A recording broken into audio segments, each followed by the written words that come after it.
Alright guys, Scrappy again today. Hope you're doing well and enjoying your day so far. FormaL has given a new perspective on exactly what we should be expecting from the next steps in his Call of Duty or potentially still Halo career. He's been competing in the Halo world over the last couple of years, nearly won the World Championship for the last 2 years in a row, but fell just short in the Grand Finals. FormaL has made it quite clear, if he's to stay around in Halo, he needs to have a better team that OpTic need to put together, and if he can't, maybe a return to Call of Duty is on the cards. But FormaL is quite clear as well, he has not made his decision yet, and retiring and going on to Scump's watch party does not seem to be at the top of his agenda. Very much intrigued to your thoughts in the comments below. Hit the like button if you enjoy. Subscribe if you're new as always, I greatly appreciate it. I know this is Valorant, but just goes to show that some Call of Duty players are just disgusting at everything. There's honestly rather few players that are just so mechanically gifted everywhere. It doesn't matter what game they play, they're just unreal at it. Dashy is one, a few of the other CoD guys are another. HyDra is certainly one as well, of these guys that somehow can just pick up even a keyboard and mouse, right? It's a very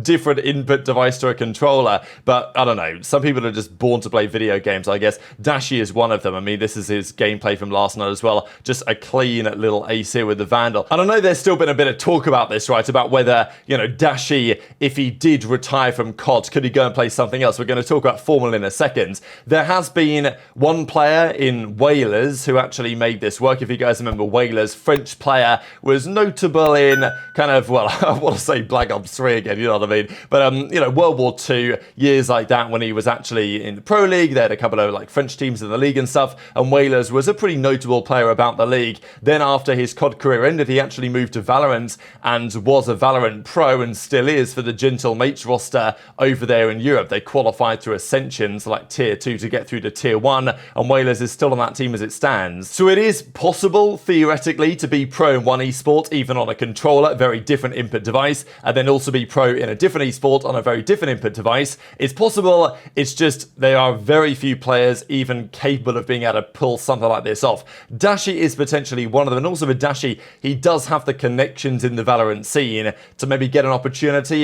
I don't know that Dashy has talked about that in the past as to whether, at some point if his CoD career does come to an end, maybe trying to transition to Valorant or another esport and go pro over there could be an interesting possibility as well. I don't really expect that to happen, but, maybe if it crosses Dashy's mind, he might think about it, because I don't think many expected FormaL to return to Halo, but it was always quite clear that if he wanted to, he could. Whereas Dashy, theoretically, going from CoD to Valorant is well, could he even make it on the very top level as a pro over there? Those are questions we don't know because it's a different input device. We know that if it was, Dashy on a controller, sure, but obviously on keyboard and mouse, it can be a slightly different story. But if there was any pros that could, HyDra and Dashy are right up there. Steez gets his account back. Clay apparently was responsible for this and wanted a bit more of a thank you that he got. This I thought was pretty funny as well. Which table are you sitting at? Now you can probably guess which table I'm going to be sitting at, right, from a content POV. I could potentially farm Dashy even more than I already do on table number 6. But obviously I would need to see the beef here from table number 1 with Scrap and Drazah and Ghosty. Table 7 I think would be absolute comedy as well. I also like how Cellium's head looks so much smaller than everyone else's because they have to fit in the afro. So that's pretty good.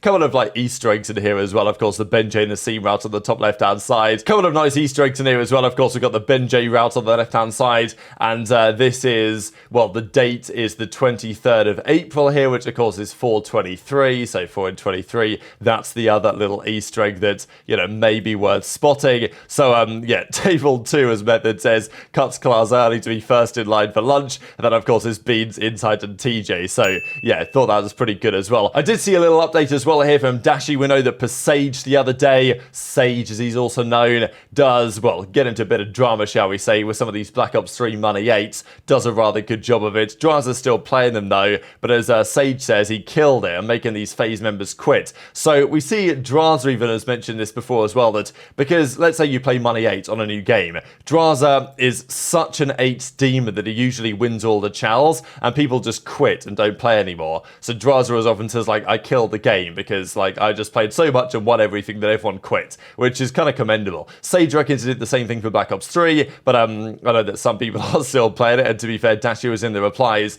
But Dashy's mentor, you could argue, in FormaL is looking at his next steps, right? What's he going to do? We know that FormaL was linked to a potential return to Call of Duty when the Nadeshot offer was potentially on the table. Nadeshot made it quite clear that if FormaL wants to come back to Los Angeles Thieves, an open invitation is there. Now, to be fair, that was in a rather different time for Thieves. That was before the end of the season.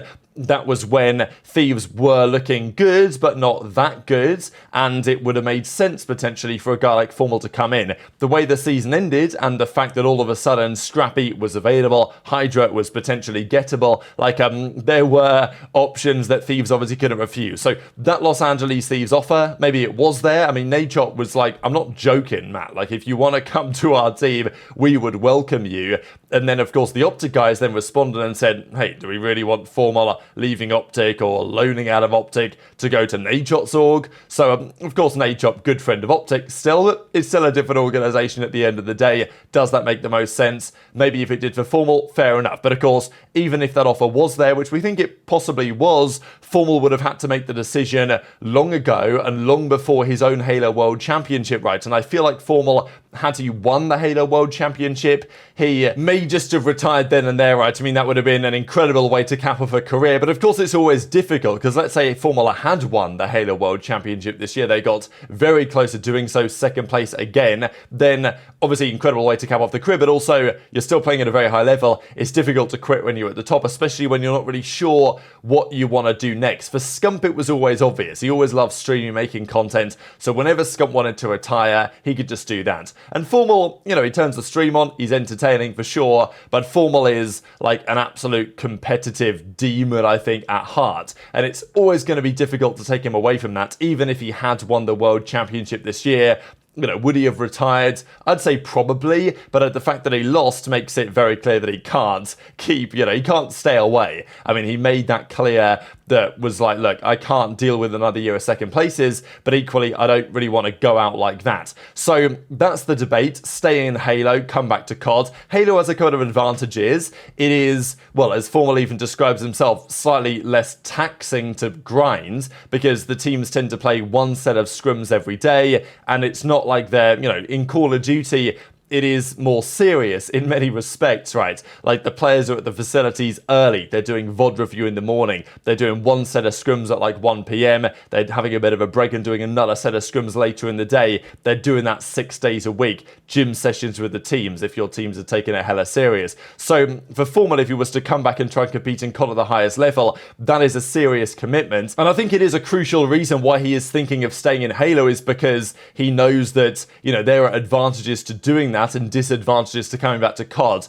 But then again, Call of Duty maybe has the superior game now if Black Ops 6 delivers what we think it might be, and FormaL obviously would have opportunities if he was to return. There would be CDL teams that would think about signing FormaL again, absolutely. Like, I think basically any team outside of the top 3, top 4 would think about getting FormaL in if their team underperforms over the first couple of months of the season. So if FormaL wanted to come back, I think that he genuinely could. But he's just not yet sure if that's what he wants to do, if he wants to stay in Halo, whether he wants to move to content. But the other point is, he's not such a big fan of just sitting on the watch party. FormaL talks about his plans for next year and reveals he was offered a CDL spot. Let me see. Still playing so good. Like, I should try to play something, you know? I don't want to, like, retire and then, like, regret retiring. That'd, like, be even worse, you know? It's tough, man. It's a tough spot to be in. I'm really not sure what I'm going to do as of, like, this moment. See, like, the COD thing is kind of chalked because I didn't join a roster when I had the chance. That ship's kind of sailed for now. Until people start getting shit on in the league. That would be the other, like, the next opening. All the rosters are pretty much solidified for this year. The game comes out in 2 weeks, you know? I would have had to have made that decision and joined a team and signed a contract before this Worlds even happened.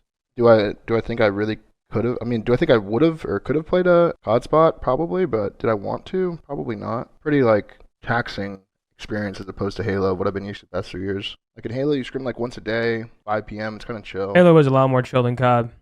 COD's pretty rigorous with the scrim schedule and VOD review. Probably got multiple offers from an ownership standpoint. If you're not a top 3 team, why not go after him? He's one of the best FPS players ever with a huge following. Yeah, I don't know. I mean, I have no idea what Matt's gonna do. It just, you know, the management load when it comes to playing COD is a lot more than Call of Duty or than Halo.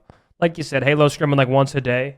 And if FormaL would walk the league, I think Matt would perform well. I don't know about walk the league. Because I'm just not sure what team Matt would get. Like, I don't know. I would have to assume if he got an offer, it was from like one of like the middle of the pack teams. Because obviously, like, I don't think he got, you know, an OpTic offer, a FaZe offer, unlikely a Thieves offer. I don't know. I've seen some schedules.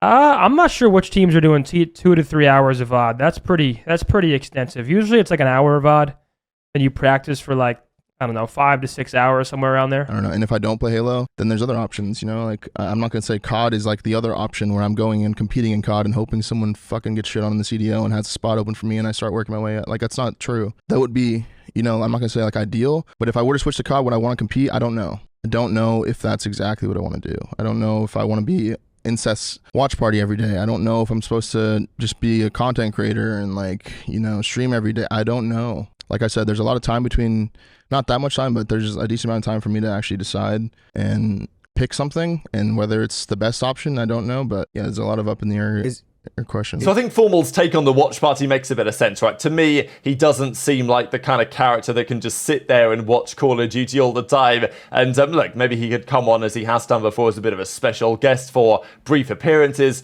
But I don't really see that being FormaL's character of just, you know, watching Boston Breach versus Vegas Falcons all day. It's probably not going to excite him to a great extent. So I think that's why FormaL really feels like he wants to stay competing in something. You know, I'm sure he enjoys content on some level, but I think he would have a very hard time staying away from competition. So we'll see what he decides to do. He may decide that it's in his best interest just to retire and call it a day, but FormaL knows that he can still play at a very high level. He knows that he was one of the absolute best players in the world in Halo just over the last couple of weeks, and at times was carrying OpTic when they needed it over the line in important moments. So FormaL's still got what it takes. We know that his communication is absolutely legendary, and I think my guess is that FormaL will come to the conclusion that he's still playing at a good enough level. He wants to stay competing. I think that's what he'll decide. Of course, I may be wrong, but if he does come to that decision that, you know, he wants to compete again, FormaL made it clear that he wants to make sure that he's got a team that is capable of winning, and whether OpTic can provide that for him or whether he has to go elsewhere to find that possibly, that is an interesting question as well, because there's all sorts of things to balance with FormaL. You definitely don't want to leave OpTic, but if you're going to compete in CoD, you'd have to leave OpTic, and, you know, maybe the same for Halo, depending on whether OpTic can actually put together the team that he would want to form. So that's the big question. And then, of course, you know, Shotzzy's perspective was just form the God Squad in Halo, and, you know, with Renegade or Frosty or, you know, someone else to come in, right? There's theories on what they might do. Whether they can, easier said than done, of course. And then if FormaL does decide that he wants to keep competing, but maybe it's going to have to be in CoD, then what do you do? Do you then join forces with another organization? I mean, Toronto, just hypothetically, if they were thinking, well, you know, FormaL coming in for Insight. Let's say Toronto don't have a great start to the season and they reach out to FormaL and say, hey, like, do you want to come and play CoD? Especially if FormaL commits to still playing competitively at the start of the season, grinds tournaments and stuff. Like, FormaL's never going to play challenges, but like if he grinded out tournaments in the early part of the game and plays 8s with the pros, like he would be in the conversation if he learns the game quickly. So intuit your thoughts in the comments. It's interesting to see that FormaL is sitting there thinking, I just don't know what I'm going to do. And we'll see what decision he comes up with over the coming days and weeks. But very much intrigued to your thoughts, as ever, on all this stuff in the comment section below. Thought this is pretty funny. Mike Baxter tweets out, well, a classic tweet here from back in the day. And there are just so many screenshots that are floating around from like old school competitive Call of Duty Twitter. Some of them are just sensational. Some of them are like, wow, that was said and it was fine. Like, bloody hell, we lived in a different time back then. Not one of these occasions on here, but, you know, there are a few screenshots out there you guys may have seen at one time or another. But very much intrigued to your thoughts on all of this stuff in the comment section below. Hit the like button if you enjoyed. Subscribe if you're new. Take care, and I'll see you next time.